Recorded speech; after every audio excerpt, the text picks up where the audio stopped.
Oremos juntos, hermanos.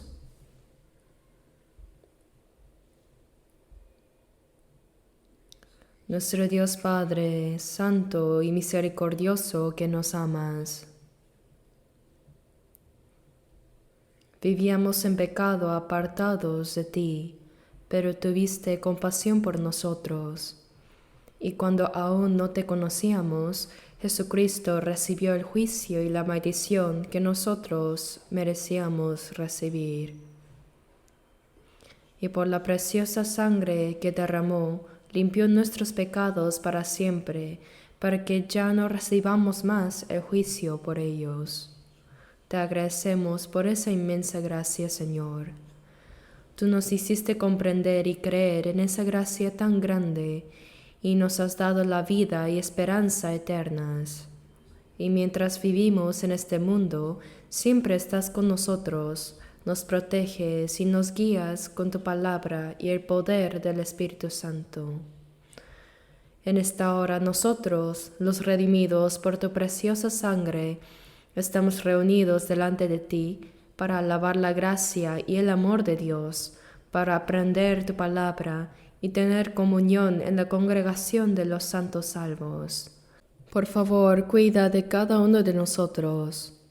Sosténnos más con tu mano misericordiosa de poder, para que vivamos plenamente como hijos de Dios. Deseamos que el resto de nuestras vidas realmente puedan glorificarte y cumplir también tu santa voluntad, Señor.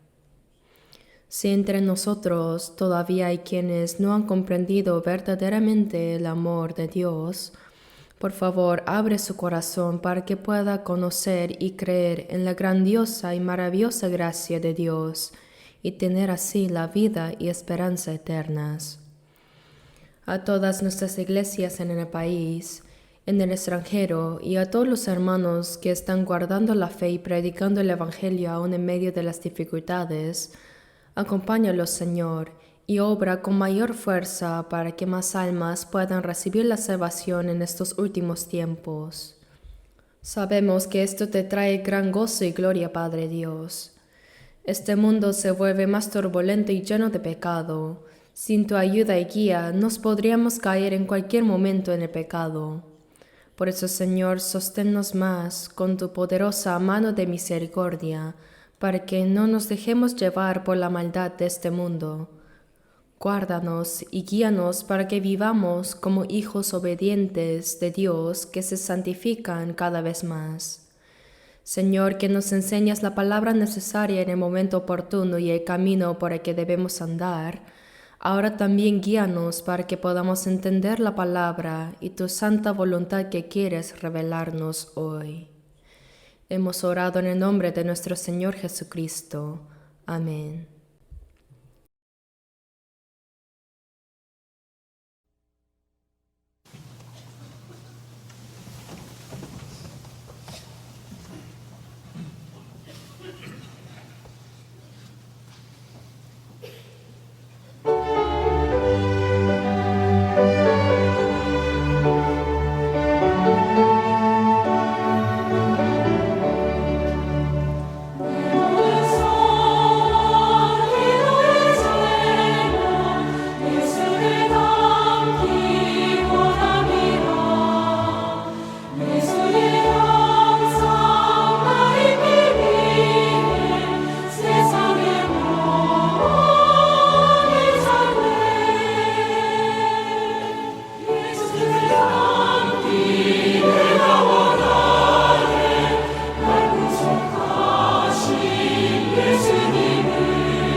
Busquemos la Biblia. Abramos en Gálatas. Gálatas capítulo 2.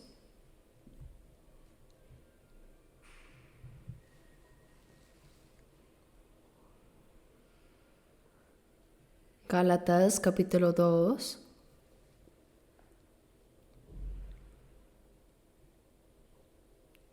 Versículo 20.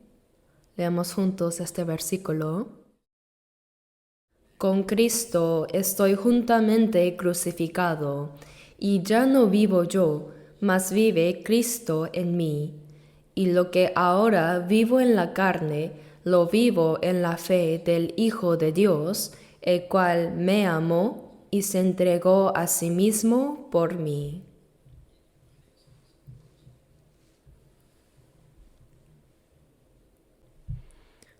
Hoy seguiremos con el tema titulado La vida que permanece en el Señor.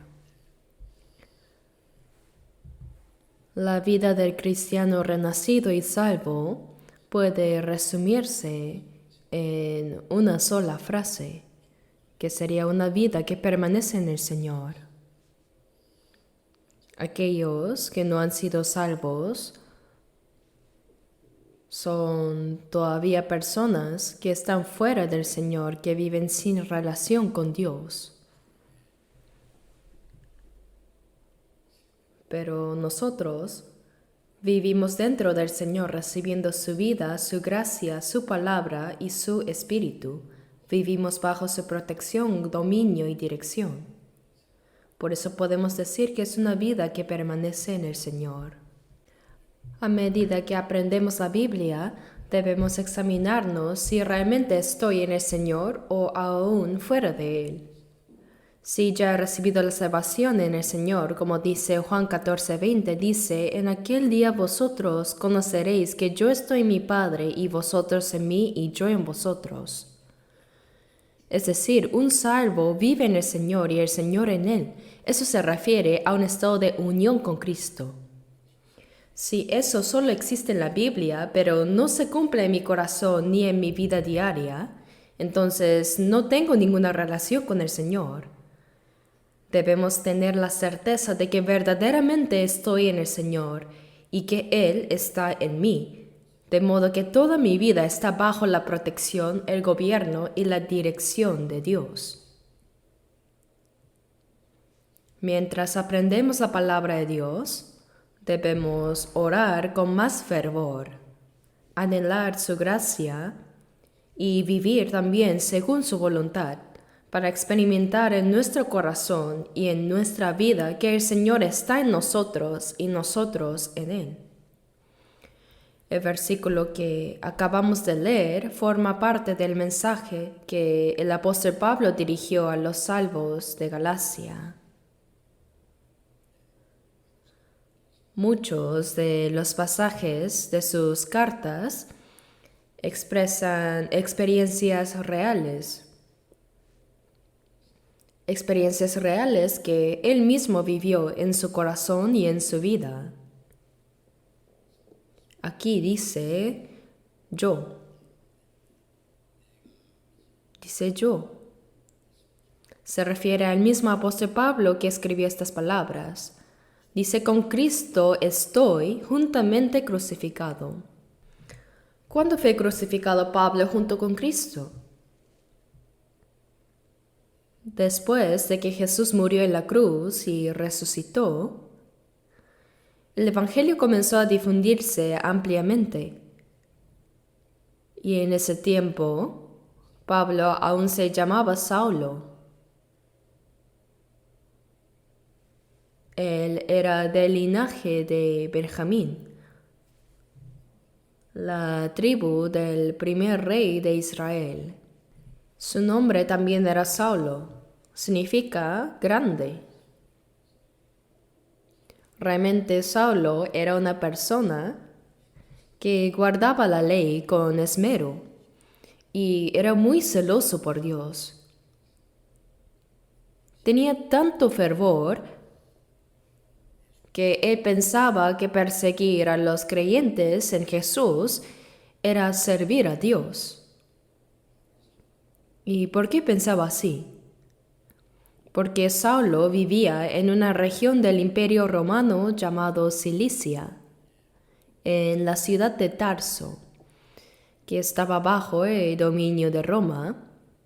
Entonces, desde su nacimiento tenía la ciudadanía romana y estudió la ley bajo la enseñanza de Gamaliel. Gamaliel, como saben, fue un rabino muy respetado por todo el pueblo de Israel. Y Saulo recibió una educación especial bajo esa persona. Por eso se consideraba un hombre distinguido tanto por su estatus como por su formación en la ley y por la estricta observancia que practicaba. De verdad era una persona sobresaliente. Sin embargo, él oyó rumores de que había personas muy malas que seguían a un tal Jesús, que había sido crucificado por oponerse al poder romano, y que llamaban a ese hombre Cristo. Parece que Saulo no había visto a Jesús en persona.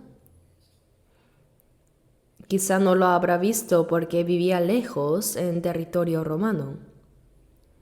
Pero oyó que ese joven llamado Jesús, hijo del carpintero, había sido crucificado y que había gente que lo llamaba el Mesías, lo cual le parecía absurdo y extraño.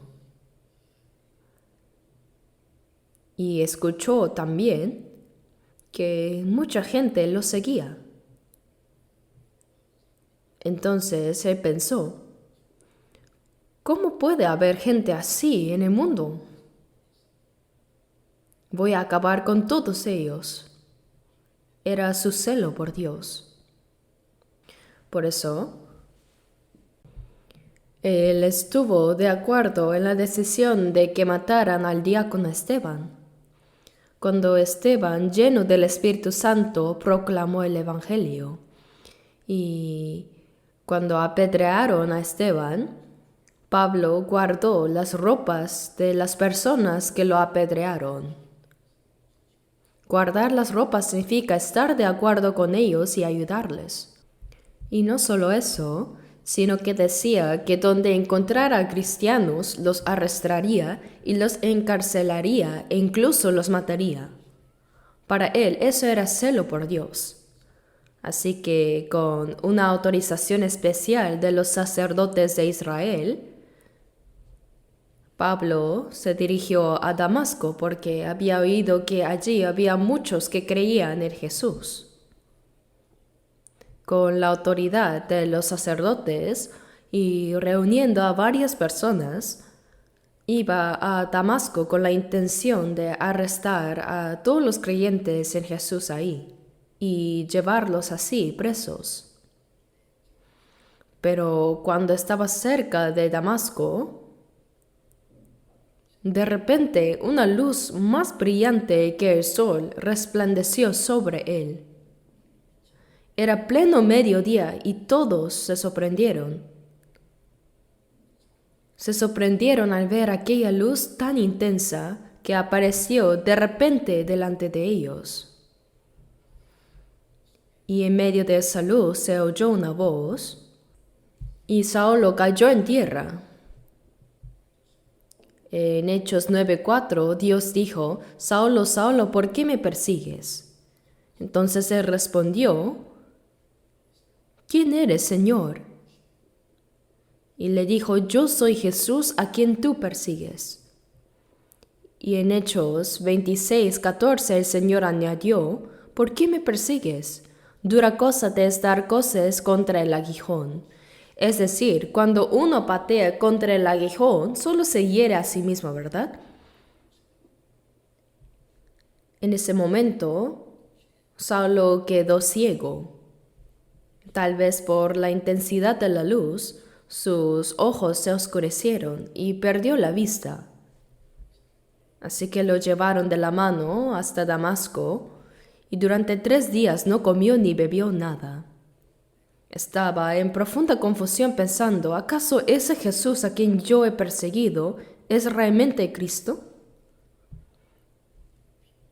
Porque el Señor le había dicho, yo soy Jesús a quien tú persigues. En Damasco había un hombre llamado Ananías. No era el mismo Ananías que aparece en Hechos 5, sino otro. Dios le habló y le dijo en Hechos 9:11, levántate y ve a la calle que se llama Derecha y busca en casa de Judas a uno llamado Saulo de Tarso. Y el Señor añadió, ve y bautízalo en el nombre del Señor Jesús y dile mi palabra. Pero Ananías respondió, Señor, ese hombre ha recibido autoridad para arrestar a los que creen en ti. Es el que nos persigue. Entonces el Señor le dijo, Hechos 9:15-16, ve porque instrumento escogido me es este, para llevar mi nombre en presencia de los gentiles y de reyes y de los hijos de Israel. Porque yo le mostraré cuánto le es necesario padecer por mi nombre. Así que Ananías obedeció el mandato del Señor y fue al lugar donde estaba Saulo. Y dice, hermano Saulo, el Señor Jesús que se te apareció en el camino por donde venías, me ha enviado para que recibas la vista. Y al momento le cayeron de los ojos como escamas y recibió al instante la vista. Entonces le dijeron, levántate y recibe el bautismo y el lavamiento de tus pecados en el nombre del Señor Jesús. Así fue como Saulo comprendió que Jesús, a quien él había perseguido, era verdaderamente Cristo, el Hijo de Dios. Sus ojos fueron abiertos no solo físicamente, sino espiritualmente, y empezó a ver un nuevo mundo. Entendió que Jesús era el Mesías y que él había muerto en la cruz y resucitado para expiar los pecados de la humanidad. Y el Señor le reveló que lo usaría como un instrumento especial, como apóstol de los gentiles, para anunciar este evangelio. Desde ese momento, el apóstol Pablo pasó de ser un perseguidor del evangelio a un predicador del evangelio. Cuando comenzó a anunciar que Jesús es el Cristo, los judíos se sorprendieron y dijeron, ¿no eras tú quien debía arrestar a los que creían en Jesús? ¿Cómo es que ahora tú también crees en él? Entonces los judíos planearon matarlo, pero los cristianos de Damasco, sabiendo que al anochecer las puertas de la ciudad se cerraban, lo colocaron dentro de una canasta y lo bajaron por la muralla. Así logró escapar con vida. Después de eso no pudieron encontrarlo más. Dios llevó a Saulo al desierto de Arabia después por un tiempo. En ese lugar, Saulo fue preparado y entrenado espiritualmente. Luego, como apóstol de los gentiles, Dios lo usó poderosamente. En el Antiguo Testamento, el profeta más grande fue Moisés. Moisés no solo liberó al pueblo de Israel de la esclavitud en Egipto, donde habían sido siervos durante 400 años, sino que los condujo durante 40 años hasta la tierra de Canaán. A través de Moisés, Dios mostró muchos milagros y comunicó su palabra al pueblo de Israel. Él escribió los 5 primeros libros del Antiguo Testamento, Génesis, Éxodo, Levítico, Números y Deuteronomio. Y en el Nuevo Testamento, el apóstol más grande fue el apóstol Pablo, a quien Dios escogió aparte de los 12 discípulos de Jesús. Después de recibir la salvación, su nombre fue cambiado de Saulo a Pablo. Saulo significa grande, un nombre tomado del primer rey de Israel, y tenía un sentido de orgullo. En cambio, Pablo significa pequeño. El apóstol Pablo escribió 14 de los 27 libros del Nuevo Testamento. ¿No es asombroso? Por supuesto, no los escribió por voluntad propia, sino inspirado por el Espíritu Santo.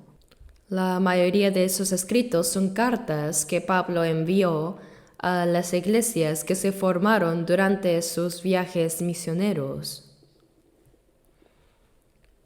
Mientras predicaba el Evangelio, Pablo siempre tuvo el deseo ardiente de ir a Roma. En aquel tiempo se decía que todos los caminos conducen a Roma. Él pensaba que si el Evangelio llegaba a Roma podría extenderse rápidamente por todo el mundo que estaba bajo su dominio. Por eso, aunque Roma era un imperio poderoso, Pablo anhelaba profundamente ir a predicar allí el Evangelio. Entonces, cuando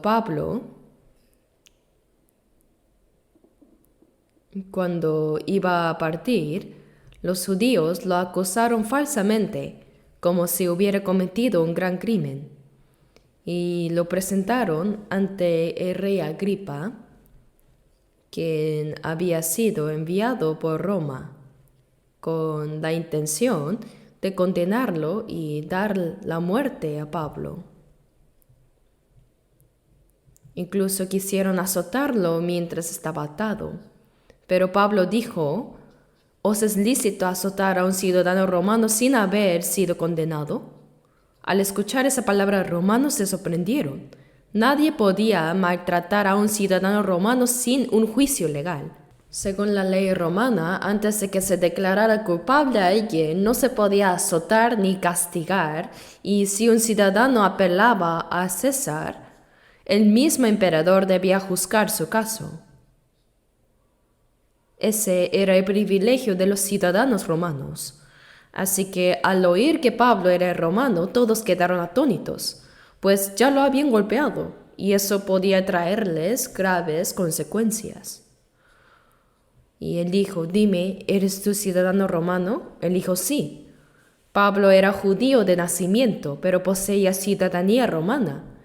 Y el oficial romano que lo interrogaba dijo: yo con gran suma adquirí esta ciudadanía. Al parecer, algunos compraban la ciudadanía romana, pero Pablo respondió: pero yo lo soy de nacimiento. Es decir, él era original. Era ciudadano romano desde que nació, lo cual lo hacía aún más respetado y protegido que los que compraban la ciudadanía. Más adelante, él dijo a César apelo. En otras palabras, exigió ser juzgado directamente por el emperador. Por tanto, no tuvieron más opción que enviarlo a Roma. Pero su propósito no era solo ser juzgado, sino predicar el Evangelio.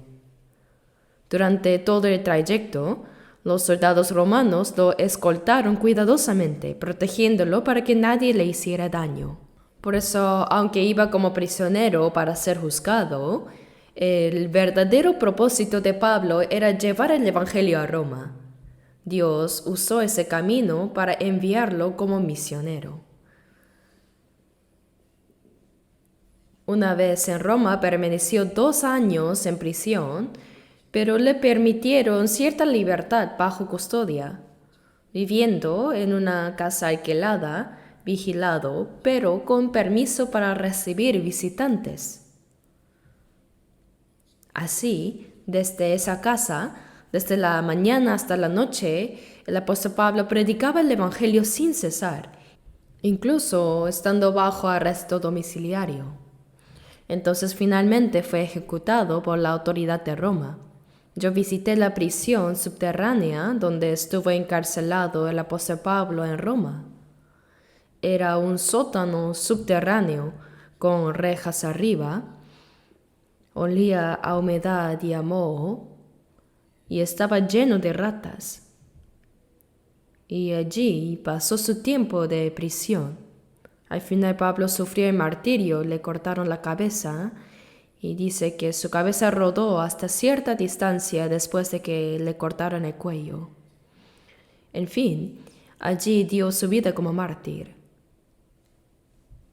Yo me pregunto, si Dios lo envió a predicar a Roma, ¿por qué no le permitió predicar con más libertad? ¿O o quizá vivir un poco más para que pudiera seguir llevando el Evangelio por Europa, que era el gran deseo de Pablo. ¿Por qué Dios no le permitió eso? Pero hay que pensar, Dios es quien permite la muerte y nadie puede morir sin su permiso. ¿Por qué fue así? Creo que el hecho de que Pablo predicara en Roma durante 2 años es como un resumen en pequeño de los 2000 años del Nuevo Testamento. En estos aproximadamente 2000 años, el Evangelio del Señor se ha predicado en medio de muchas tribulaciones y persecuciones. Además de las 14 cartas que escribió Pablo en el Nuevo Testamento, otros apóstoles también escribieron las Escrituras. De los 27 libros del Nuevo Testamento, más de la mitad fueron escritos por el apóstol Pablo. ¿De verdad no son notables las aflicciones que sufrió Pablo por predicar el Evangelio? Él nunca predicó en medio de comodidad. Como dice en 2 Corintios 11, versículos 23 y 24, yo más, en trabajos más abundante, en azotes sin número, en cárceles más, en peligros de muerte muchas veces. De los judíos, 5 veces he recibido 40 azotes menos 1.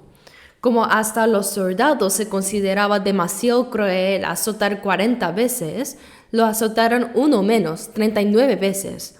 Realmente una persona podría morir. Recibió 39 azotes 5 veces, y dice que fue azotado con varas 3 veces. Y el versículo 26 dice, en caminos muchas veces, en peligros de ríos, peligros de ladrones, peligros de los de mi nación, peligros de los gentiles, peligros en la ciudad, peligros en el desierto, peligros en el mar, peligros entre falsos hermanos. Es decir, enfrentó todo tipo de peligros.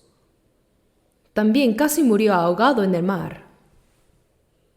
Además, dijo en el versículo 27, en trabajo y fatiga, en muchos desvelos, en hambre y sed, en muchos ayunos, en frío y en desnudez.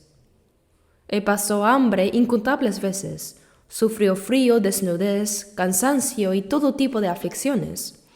Pero uno podría preguntarse, ¿por qué si Dios estaba con él tuvo que sufrir tanto? Cuando Pablo estaba preso y azotado, Dios se le apareció de noche y le dijo, Pablo, ten ánimo, no morirás. Pero uno podría pensar, si Dios quería protegerlo, ¿por qué no lo ayudó antes de que lo azotaran o antes de que lo encarcelaran? Después de recibir todo el azote y estar en prisión, Dios le dice, Pablo, ten ánimo, pues como has testificado de mí en Jerusalén, así es necesario que testifiques también en Roma. ¿Acaso no les parece extraño esto? Pero todo ese sufrimiento fue permitido por Dios. La vida del apóstol Pablo es un modelo para todos los cristianos. Por eso en 1 Corintios 11:1 él dice, sed imitadores de mí, así como yo de Cristo. Los discípulos le dijeron a Jesús en Juan 14:8, Señor, muéstranos al Padre y nos basta. Y Jesús respondió, el que me ha visto a mí ha visto al Padre. ¿Cómo pues dices tú, muéstranos al Padre? ¿Qué significa eso? Nadie puede ver a Dios, pero el Hijo unigénito que está en el seno del Padre es Jesús mismo. Jesús es Dios manifestado en forma humana, Él es igual a Dios. Así que las palabras de Jesús son las palabras de Dios. A través de Jesús se manifestó el amor de Dios. Él levantó a los muertos, limpió a los leprosos, calmó la tempestad y alimentó a más de 5,000 personas. Todo eso muestra que Él es el verdadero Dios. En aquel tiempo, para hacer pan había que cultivar el trigo, trillar el grano y molerlo hasta hacerlo harina y luego preparar la masa para cocer el pan. Todo ese proceso era necesario para nosotros, pero ¿acaso Dios necesita algo así? Dios puede hacer pan al instante. ¿Eso les parece extraño? Él puede hacerlo y mucho más.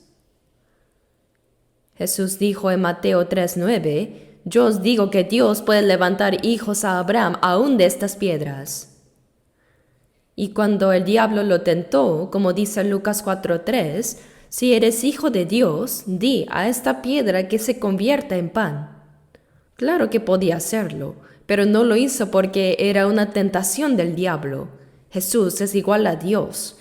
Cuando se levantó una tempestad y el barco estaba a punto de hundirse, los discípulos se llenaron de miedo y dijeron, Maestro, ¿no tienes cuidado que pereceremos? Entonces Jesús les dijo, ¿por qué teméis, hombres de poca fe? Él estaba en la popa del barco durmiendo sobre un cabezal, como dice Marcos 4:38. Pero ¿por qué dormía? Porque tenía un cuerpo igual a nosotros. Estaba muy cansado. Se durmió en el mar de Galilea dentro del barco apoyado en una almohada. Yo he estado también 2 veces en el mar de Galilea. En una de esas ocasiones prediqué en medio del lago ante 20 pastores judíos, pero fue el sermón más corto de mi vida. La primera vez que fui, de pronto se levantó una gran tempestad en el lago.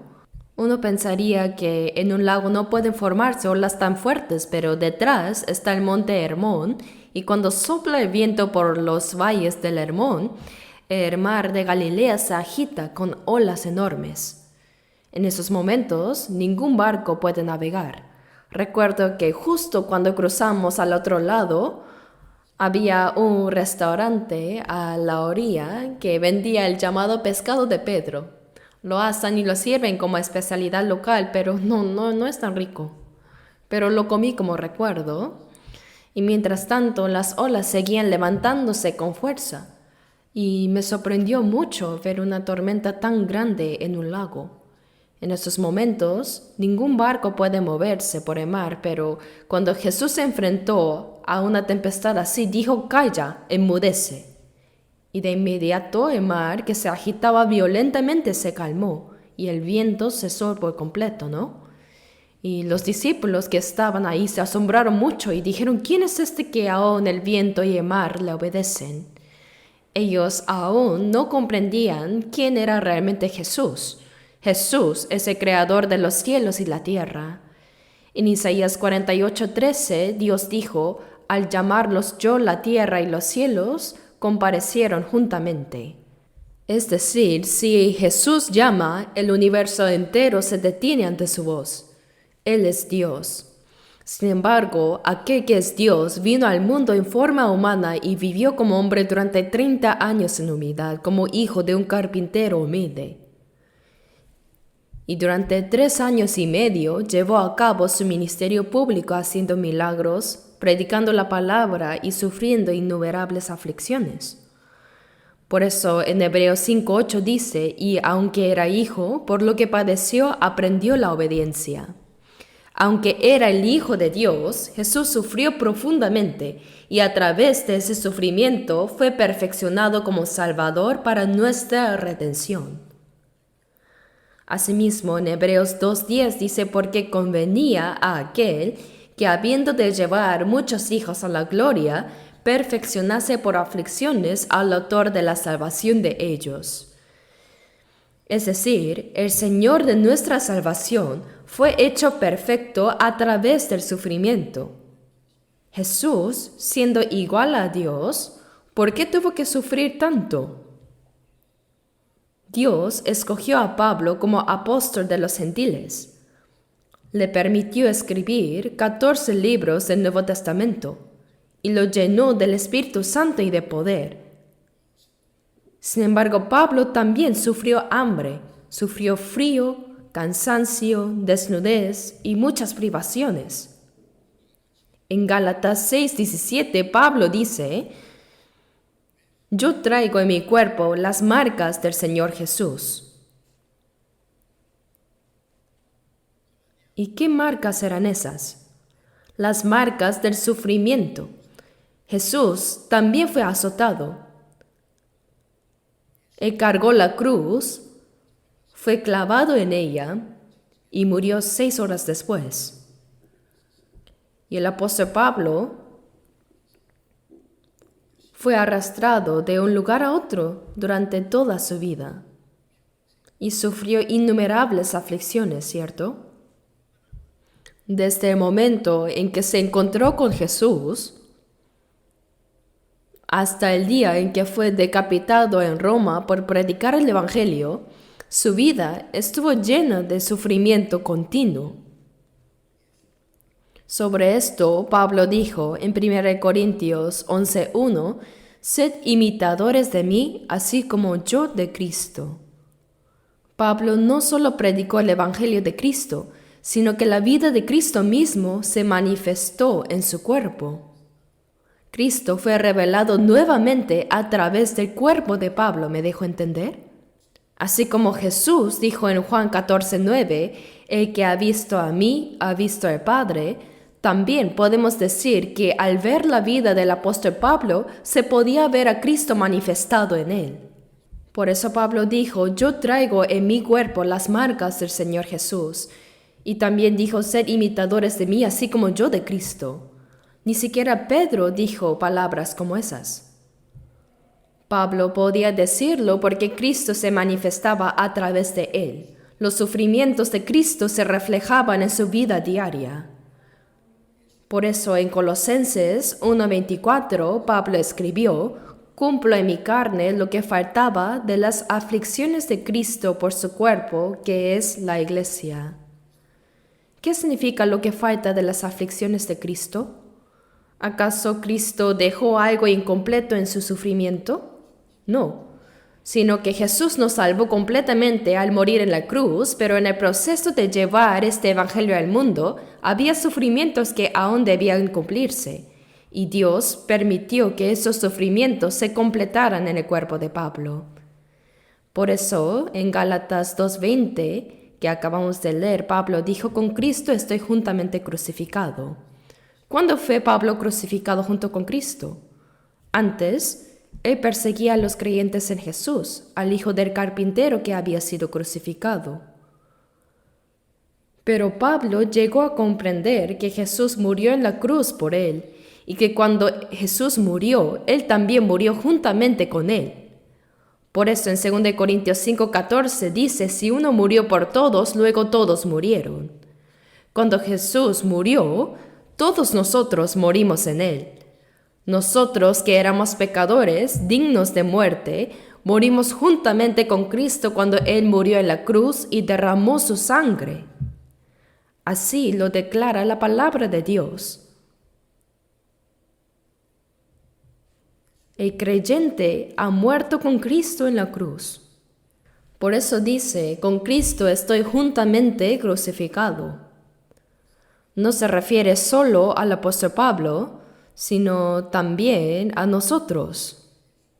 Cuando creemos en Jesús, entendemos que Él, siendo sin pecado, murió en lugar de los pecadores. Yo, siendo pecador, morí con Él cuando Jesús murió. Morí. Romanos 6:23 dice, «Porque la paga del pecado es muerte. Con la muerte de Jesús, la deuda de mi pecado fue completamente pagada. Y con la sangre que Él derramó, mis pecados fueron limpiados para siempre». En 1 de Pedro 1, versículos 18 y 19, dice que fuimos rescatados no con cosas corruptibles, como oro o plata, sino con la sangre preciosa de Cristo, como de un cordero sin mancha y sin contaminación. La sangre preciosa de Cristo. La muerte de Jesús fue mi muerte. Su sangre fue derramada para lavar eternamente todos mis pecados. La muerte y la sangre de Jesús fueron totalmente por mí. Creer en Jesús significa unirse a Él, ser uno con Cristo. Así que cuando dice «con Cristo estoy juntamente crucificado», significa que en ese momento el problema de mi pecado fue resuelto. El destino del pecador terminó.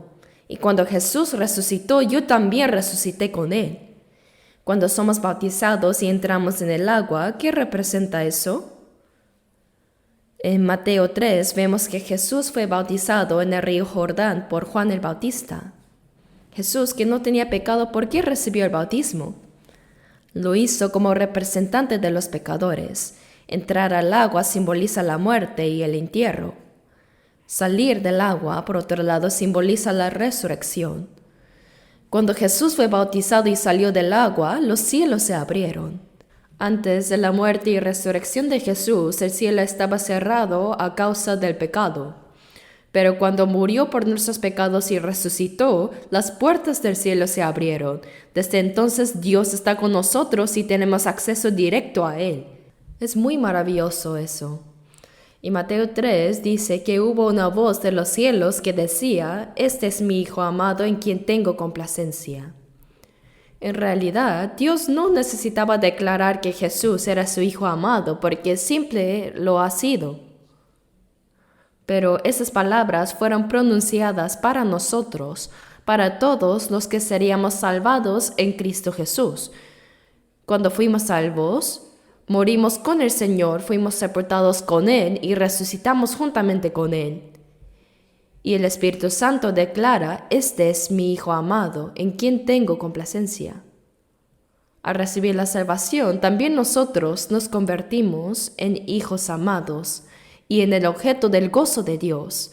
Por medio de la muerte de Jesús, las puertas del cielo fueron abiertas y ahora Dios está con nosotros y tenemos libre acceso para acercarnos a Él. Todo lo que sucedió en Cristo se nos ha concedido también a nosotros. Por eso Pablo dijo: «Con Cristo estoy juntamente crucificado». No solo Pablo, sino todos nosotros morimos en Cristo cuando Él murió. Por eso dice: «Si uno murió por todos, luego todos murieron». Yo morí, nosotros todos morimos con Él. Y cuando Jesús resucitó, también resucitamos con Él. Por medio de la muerte y la resurrección de Jesús, hemos nacido de nuevo como nuevas criaturas. Con Cristo estoy juntamente crucificado y ya no vivo yo, mas vive Cristo en mí. Después de ser salvos, ¿quién vive dentro de nosotros? El Señor. En aquel día vosotros conoceréis que yo estoy en mi Padre y vosotros en mí, yo en vosotros. El Señor y nosotros hemos sido unidos como uno solo. Así que ya no soy yo quien vive, sino que Cristo vive en mí. Los que hemos sido salvados fuimos crucificados con el Señor. Nuestro viejo hombre fue sepultado. En este mundo puede haber orgullo, ambición y deseos humanos, pero cuando alguien muere y es sepultado, todo eso termina. En la tumba hay silencio, todo termina ahí. En el sepulcro no existen ya deseos mundanos, ambiciones ni voluntad propia. Todo eso quedó atrás. No hay nada más.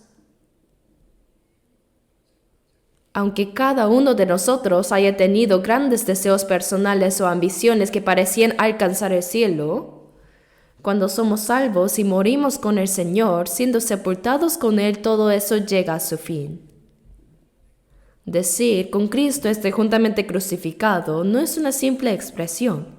Significa que realmente morimos y fuimos sepultados con Él. Entonces, mi vida anterior terminó. Cuando Jesús dijo «consumado es», en ese mismo momento nuestros pecados fueron perdonados completamente y todo lo nuestro también llegó a su fin. Todas las preocupaciones, los temores y las ansiedades de este mundo quedaron atrás. Ya no vivo yo, mas vive Cristo en mí. ¿Está Cristo en el corazón de los salvos o no? ¿Lo han visto? El Señor no se ve con los ojos, pero la Biblia dice que Él mora dentro de los salvos. Jesús dijo «en aquel día vosotros conoceréis que yo estoy en mi Padre y vosotros en mí y yo en vosotros». Por eso ya no vivo yo, mas vive Cristo en mí. El Señor se ha convertido en nuestra vida eterna y en el Señor de nuestra existencia. ¿Me dejo entender? Lo que el Señor desea, yo también lo deseo. Yo también hago lo que el Señor quiere hacer. Yo pienso en lo que el Señor piensa, y lo que el Señor aborrece, yo también aborrezco. Ya no vivo yo, mas vive Cristo en mí. Si el Señor es ahora el dueño de mi vida, entonces nosotros somos como pequeños Cristos. Somos pequeños Cristos, ¿lo sabían? En 1 Corintios 12, versículo 11,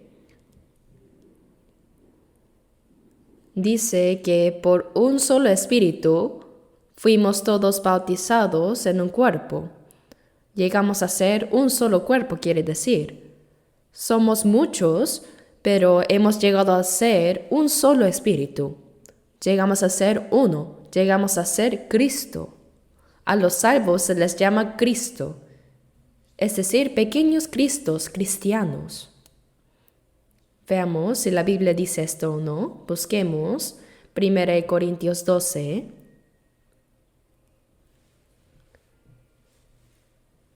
1 Corintios 12, versículo 12. 1 Corintios 12, 12. Leamos juntos. Porque así como el cuerpo es uno y tiene muchos miembros, pero todos los miembros del cuerpo, siendo muchos, son un solo cuerpo, así también Cristo. El cuerpo es uno, pero tiene muchos miembros, como manos, pies, ojos y muchos órganos distintos, ¿verdad? Y aunque hay muchos miembros, todos forman un solo cuerpo. Así también Cristo. ¿Qué significa esto? Que Cristo también es así. El Señor y nosotros juntos formamos Cristo. La palabra Cristo significa el ungido. Yo estoy en el Señor y el Señor está en mí. Hemos sido unidos con Él. Por esto también nosotros somos ungidos, somos Cristo. Dice, así también Cristo. Somos pequeños Cristos porque el Señor mora en nosotros.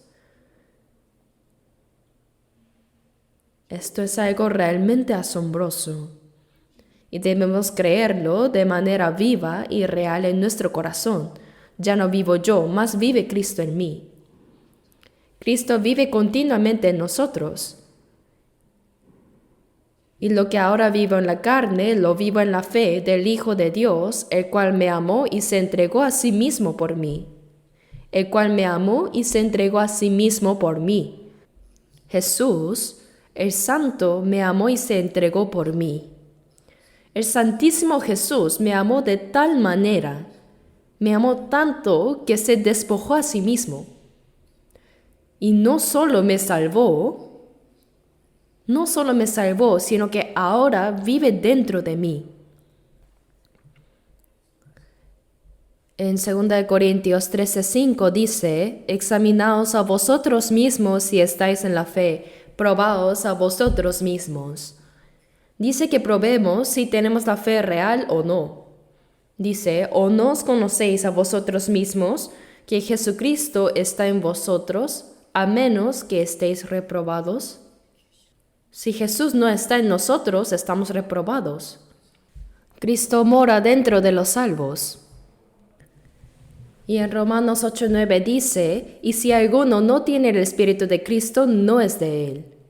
El Espíritu de Cristo mora en mí. Siempre el Señor en mí está, y yo siempre en él. Como la parábola de la vid. Así dice la letra también. El Señor está en mí y yo en el Señor. ¿Se puede separar eso acaso? No. El Señor, que gobierna todo el universo, está allá arriba, pero también está aquí. Y también está dentro de mí. Esto no puede explicarse con el entendimiento humano, pero si Él dice que está, entonces está. Ya no vivo yo, mas vive Cristo en mí. Y lo que ahora vivo en la carne, lo vivo en la fe del Hijo de Dios, el cual me amó y se entregó a sí mismo por mí. Lo que el Señor desea, yo también lo deseo. Lo que Él quiere hacer, yo también quiero hacerlo. Y si es algo que desagrada al Señor, aunque yo lo desee, no debo hacerlo.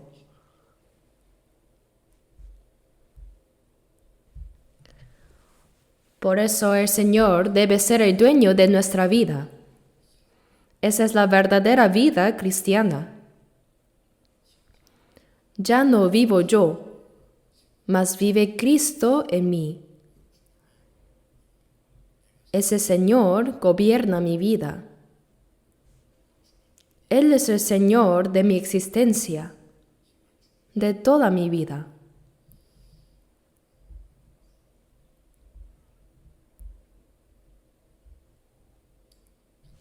Veamos Gálatas capítulo 5, versículo 24.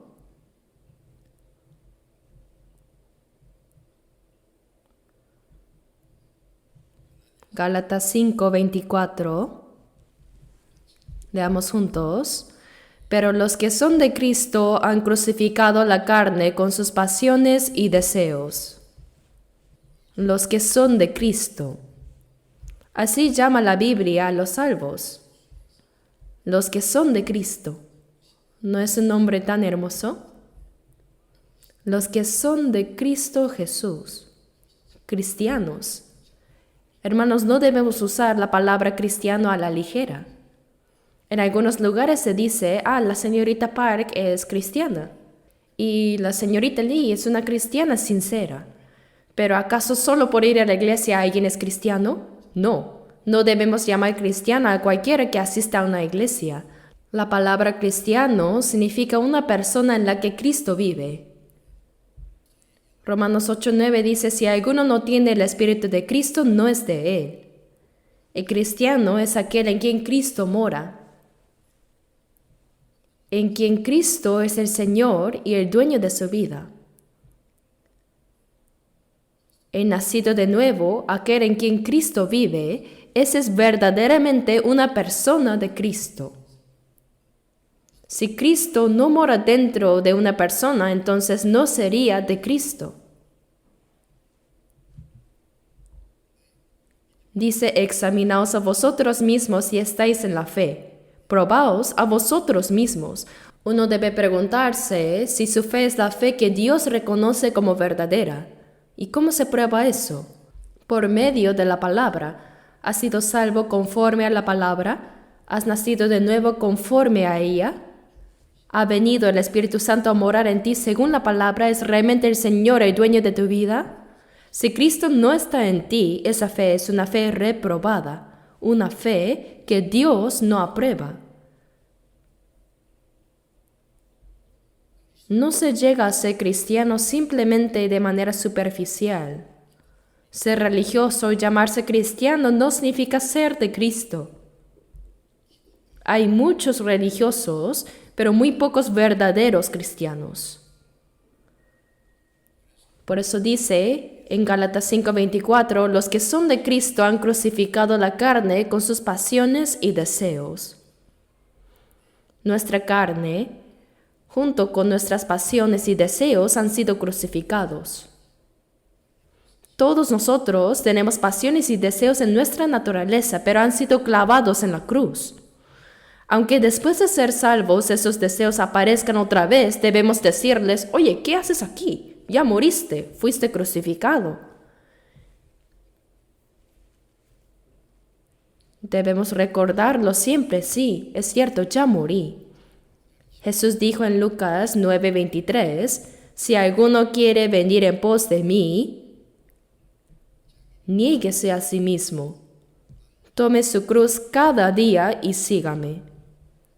Después de ser salvos, la vida del creyente es seguir al Señor, ¿verdad? A la orden de mi Señor me avanzó y me paró. Si el Señor dice vamos, vamos. Y si dice quédate aquí, nos quedamos. Eso significa negarse a sí mismo, renunciar a los propios planes, deseos, opiniones y ambiciones. Porque todo eso ya murió. Y por causa de eso el Señor murió. Debemos negarnos a nosotros mismos. Niéguese a sí mismo y tome su cruz cada día, dice.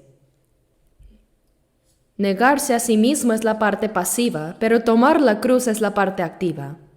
¿Qué es la cruz? Antes de morir en la cruz, Jesús oró por última vez en el huerto de Getsemaní. En Mateo 26:39 está escrito: Padre mío, si es posible, pase de mí esta copa. Delante de Jesús había una copa amarga, la maldición y el juicio por los pecados de toda la humanidad. Jesús, siendo sin pecado, debía tomar esa copa y morir. Si Él no la bebía, si esa copa pasaba de Él, nosotros tendríamos que beberla y ser condenados al infierno. El cuerpo de Jesús era igual al nuestro.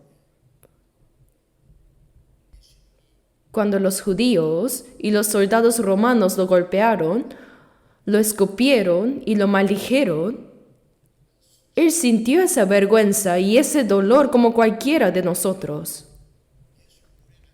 Cuando tenía hambre o sed, lo sentía de verdad. Jesús también lloró varias veces. Él tomó un cuerpo igual al nuestro. Y no fue llevado a la muerte de forma repentina o inconsciente, sino que caminó voluntariamente hacia ella. La cruz representaba la mayor vergüenza y el sufrimiento más extremo que podía padecer un ser humano. Él tuvo que cargar con ella. Por eso dijo: pase de mí esta copa. Si esa copa de dolor y de vergüenza pasara de Jesús, entonces nosotros tendríamos que beberla y todos iríamos al infierno. Pero la maldición y el juicio que debíamos recibir estaban puestos delante de Jesús. ¿Y qué dijo Él? Pero no sea como yo quiero, sino como tú. La voluntad del Padre era que su Hijo unigénito sin pecado bebiera esa copa de sufrimiento, de juicio y de maldición que nosotros merecíamos como un veneno mortal, para que por medio de su muerte esa copa pasara lejos de nosotros. Jesús la bebió completamente y murió para que nosotros fuésemos librados. En la Pascua, cuando vino la plaga que mataba a los primogénitos, Dios mandó que sacrificaran un cordero o un cabrito y que pusieran su sangre en los postes y en el dintel de la puerta. En Éxodo 12:13 dice: veré la sangre y pasaré de vosotros, y no habrá en vosotros plaga de mortandad. Cuando el ángel destructor venía y veía la sangre, decía: en esta casa ya murió un cordero en lugar del primogénito. Y así pasaba de largo, Passover. De ahí viene la palabra Pascua. Cuando vea yo la sangre de cordero, yo pasaré de vosotros. Nosotros estamos llenos de pecado, pero cuando creemos en la sangre de Jesús, Dios ya no mira nuestros pecados, sino la sangre de su Hijo. Y dice: esta persona ya murió, ya está pagado, y pasa de largo. Es ese verdadero Passover, la Pascua.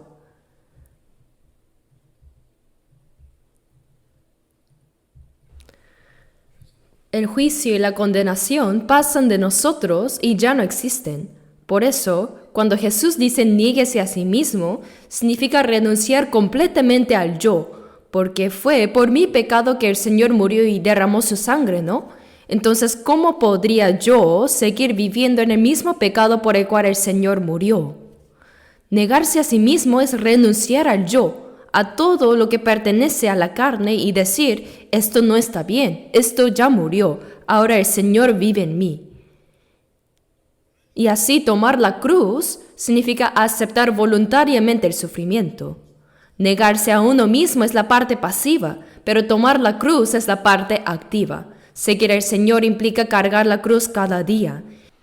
Tenemos que cargar nuestra cruz cada día.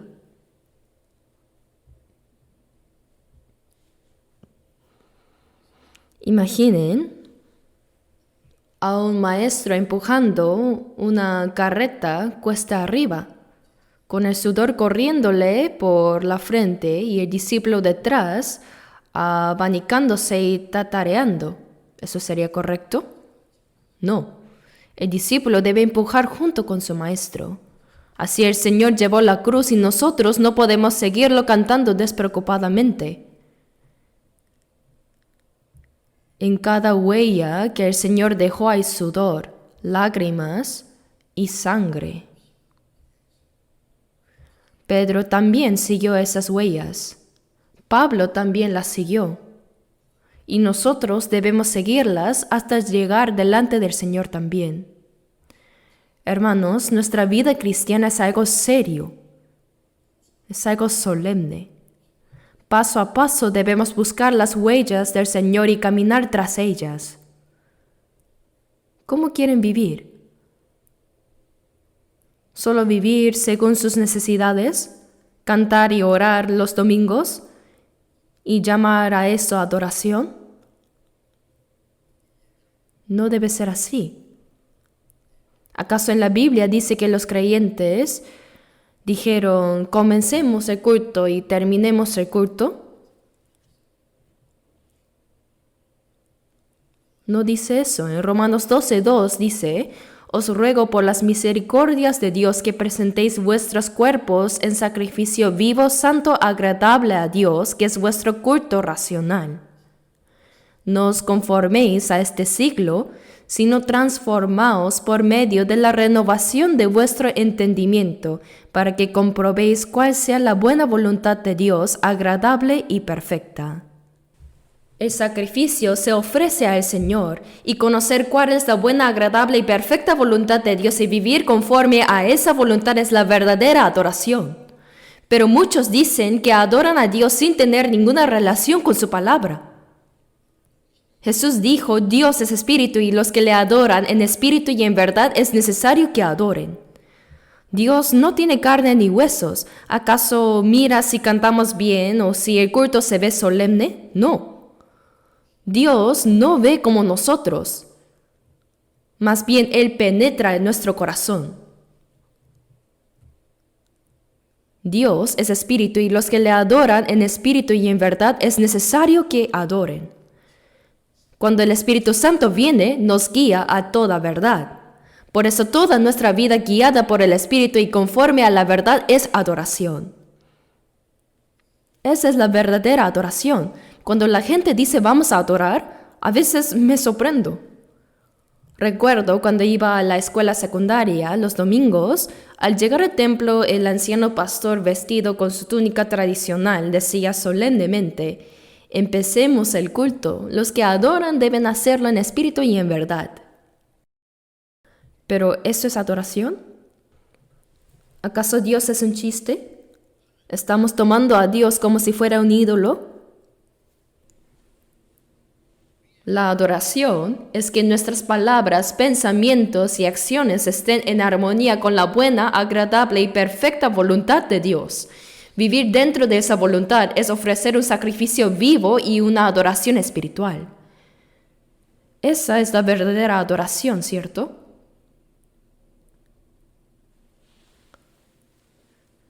Por eso dice, los que son de Cristo han crucificado la carne con sus pasiones y deseos.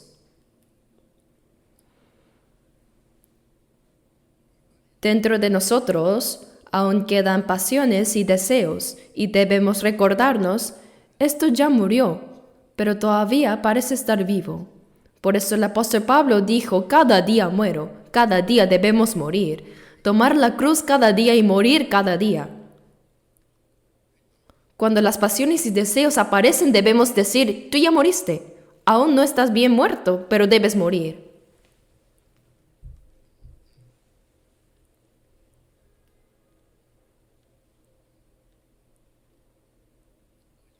Han crucificado la carne con sus pasiones y deseos. Leamos ahora Gálatas 5:25. Si vivimos por el Espíritu, andemos también por el Espíritu. Versículo 26. No nos hagamos vanagloriosos, irritándonos unos a otros, envidiándonos unos a otros. Dice, si vivimos por el Espíritu. Significa que si el Espíritu Santo mora en nosotros, Si el Espíritu está verdaderamente vivo dentro de nosotros, entonces debemos vivir conforme a ella. Dice, andemos también por el Espíritu. Si el Señor mora en mí, debo vivir como dice. Ya no vivo yo, mas vive Cristo en mí. Debo dejar a un lado mis propios pensamientos, planes y deseos y vivir conforme a la voluntad del Señor que está en mí. El Espíritu Santo nos guía para vivir según la voluntad del Señor. Por eso Jesús dijo, níguese a sí mismo, tome su cruz cada día y sígame. La cruz significa morir, y sígame, dice, seguir al Señor, sea donde sea.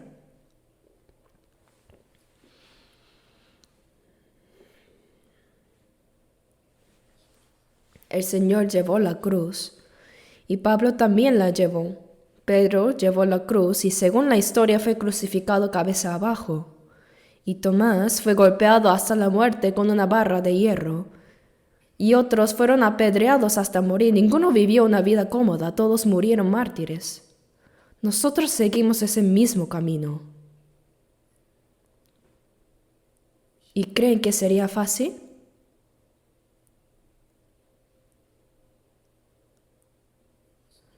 Romanos 8:17 dice,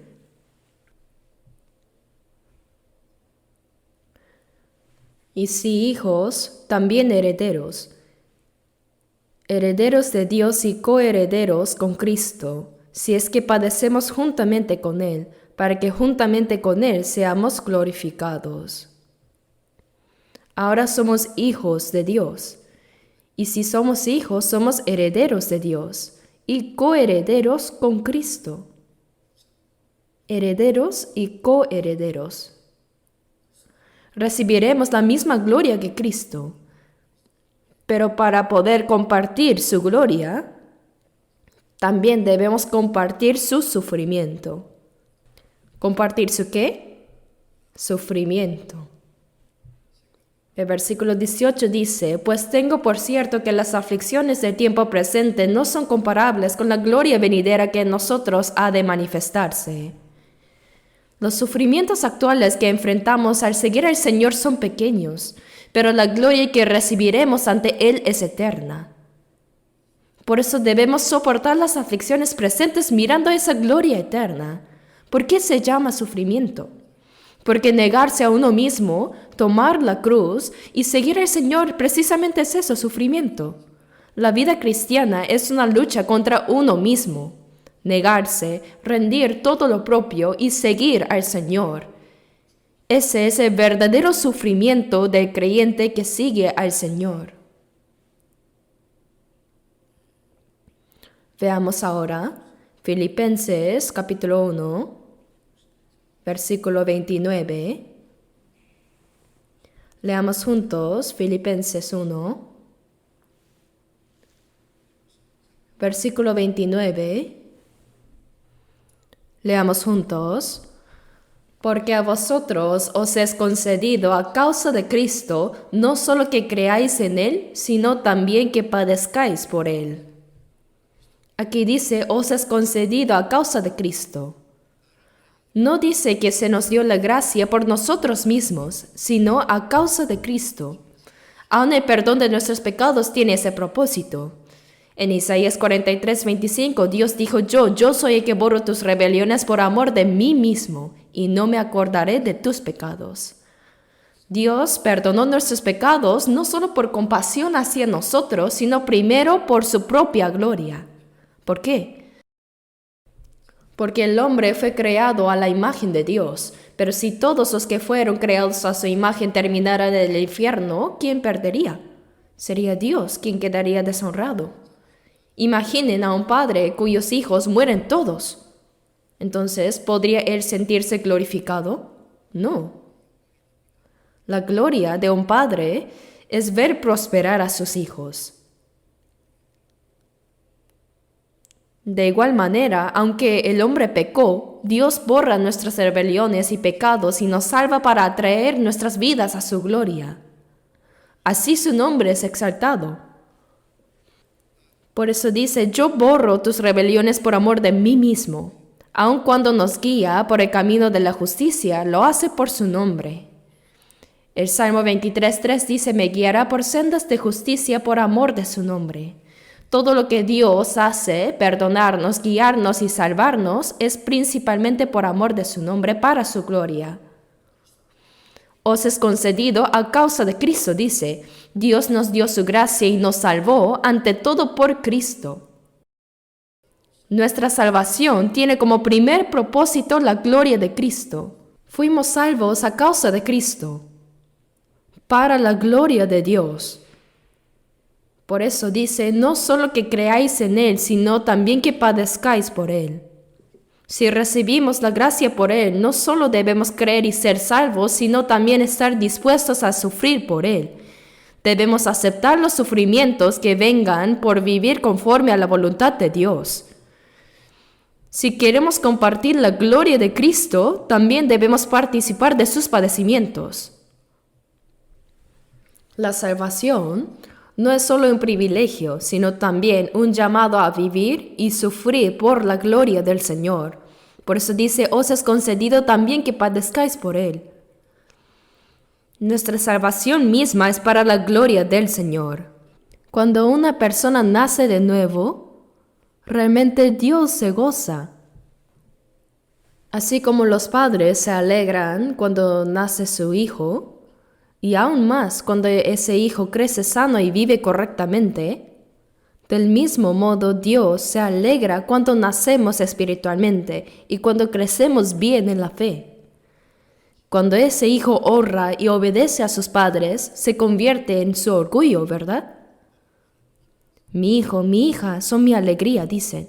Así también cuando fuimos salvos, Dios se regocijó, y cuando seguimos madurando en la fe y viviendo conforme a su palabra, eso le trae placer y gloria a Dios.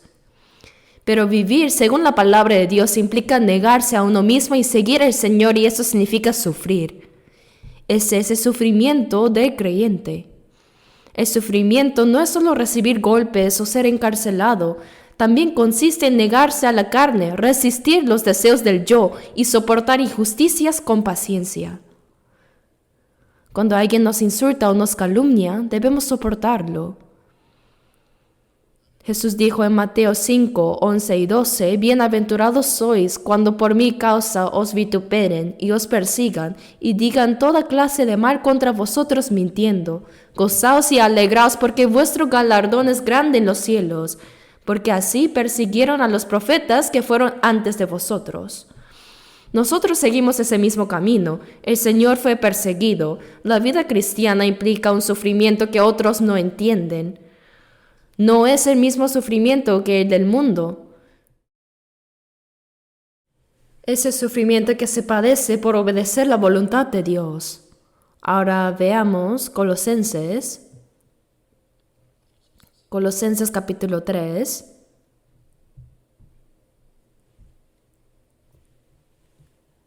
Versículo 1. Leamos juntos. Si pues habéis resucitado con Cristo, buscad las cosas de arriba, donde está Cristo sentado a la diestra de Dios. Dice, si habéis resucitado con Cristo. Eso significa que morimos con el Señor, fuimos sepultados con Él y nuestros pecados fueron resueltos. Y cuando Él resucitó, nosotros también resucitamos juntamente con Él. El que ha sido salvo ha resucitado con Cristo. Mis pecados terminaron con la muerte del Señor y con su resurrección yo también fui hecho vivo. Si habéis resucitado con Cristo, buscad las cosas de arriba. Dios no nos salvó para darnos las cosas terrenales. Él no nos salvó para que disfrutemos del poder, la fama o las riquezas del mundo que antes no alcanzamos. No para eso. Sino que nos salvó para darnos lo santo, lo eterno y lo glorioso. Mientras vivimos en este mundo hay gozo y gratitud cuando caminamos conforme a la voluntad del Señor. Pero si vivimos siguiendo solo nuestros propios deseos, ¿cómo puede haber verdadera alegría o agradecimiento? No fuimos salvados para complacernos a nosotros mismos, sino para buscar las cosas de arriba. Buscad las cosas de arriba. A la mansión de mi Señor yo subiré cada vez más. Nuestros pensamientos deben elevarse cada día más hacia lo alto, hacia lo eterno.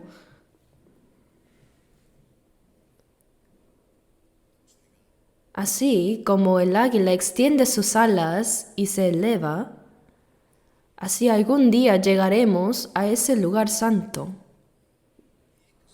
donde está Cristo sentado a la diestra de Dios. Nuestro Señor, quien nos salvó, está a la diestra del trono de Dios. Hacia Él debemos dirigir nuestra mirada y nuestro corazón mientras caminamos en esta vida.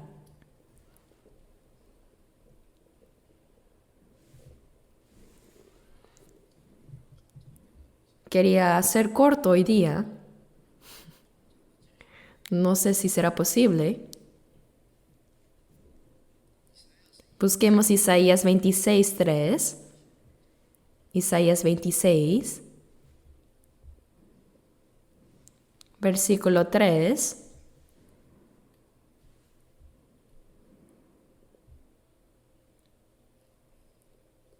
Capítulo 26,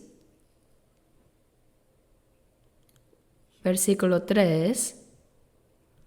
Leamos juntos.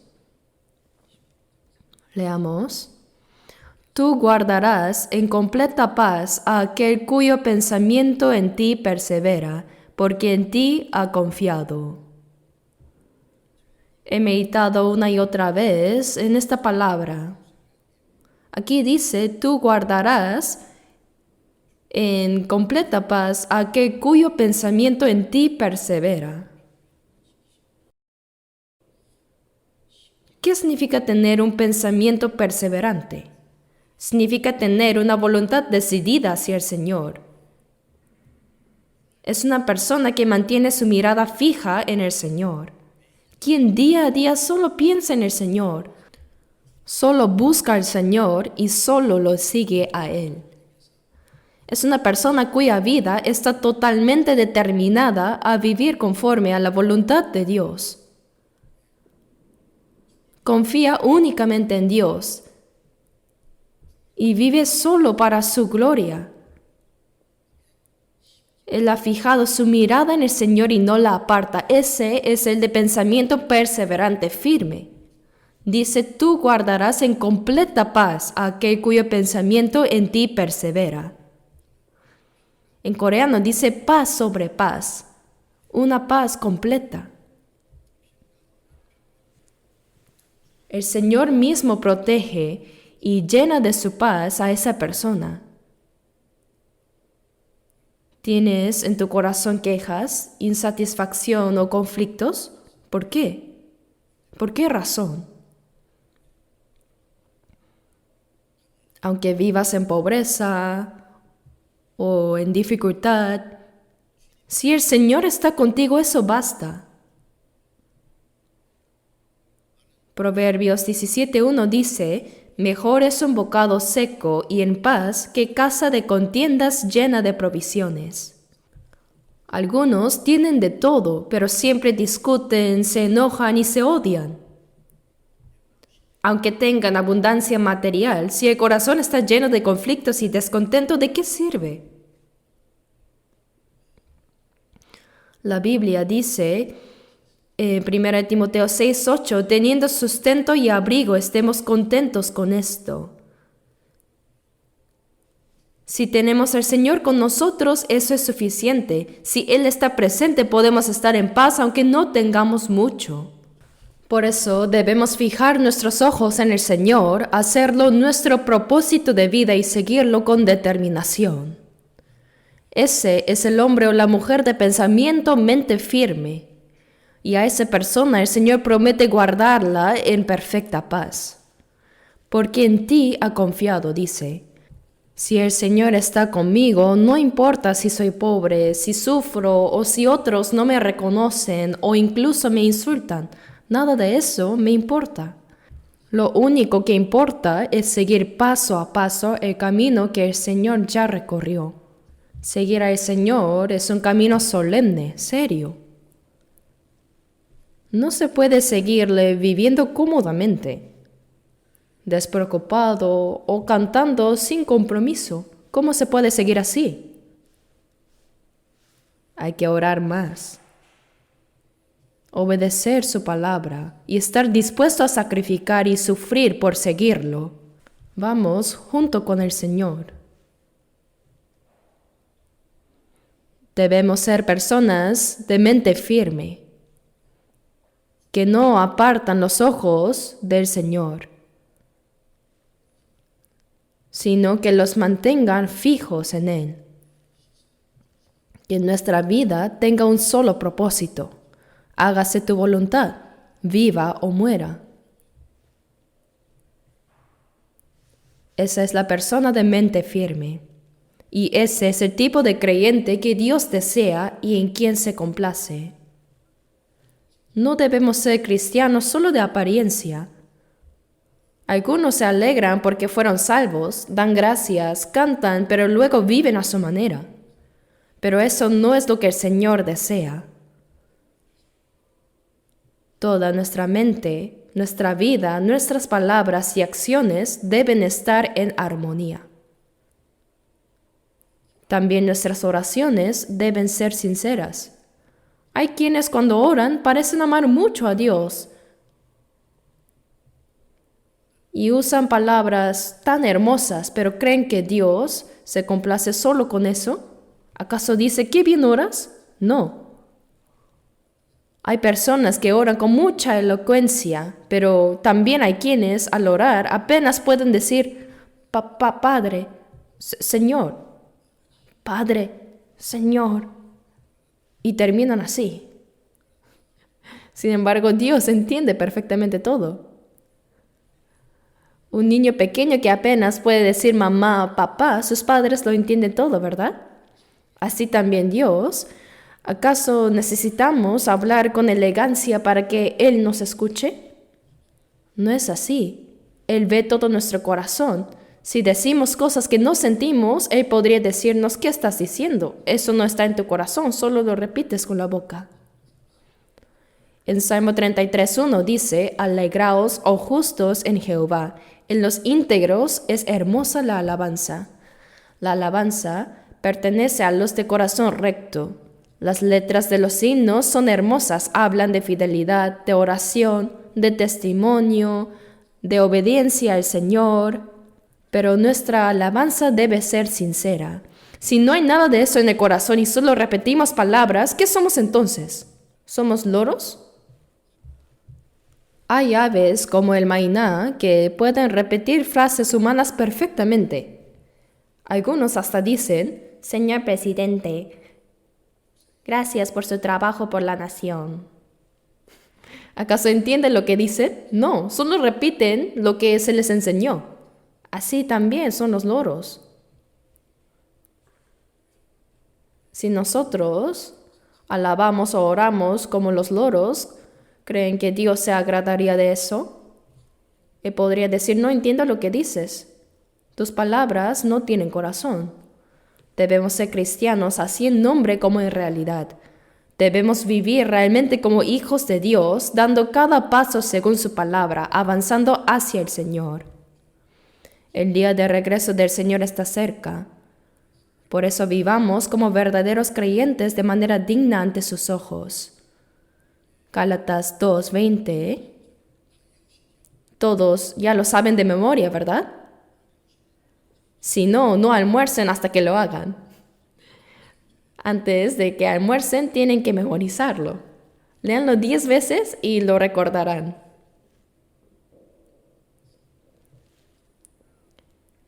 Así que ahora vivamos, pues, como verdaderos cristianos, de manera que el Señor vea en nosotros una vida digna y fiel.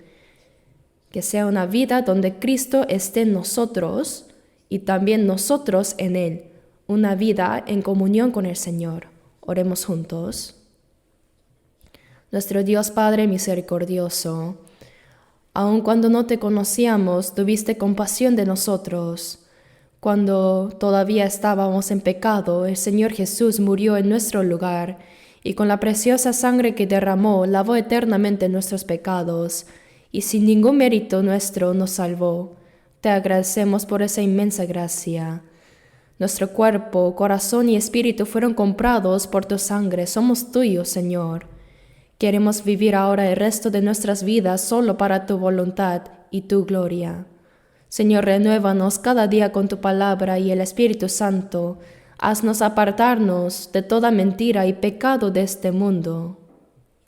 Por favor, guía nuestras vidas para que podamos seguir la santa voluntad que tú deseas cumplir. Queremos que tú, Padre Dios, seas glorificado por medio de nuestras vidas. Encomendamos todo nuestro ser en tus manos, y todo esto hemos orado en el nombre de nuestro Señor Jesucristo. Amén.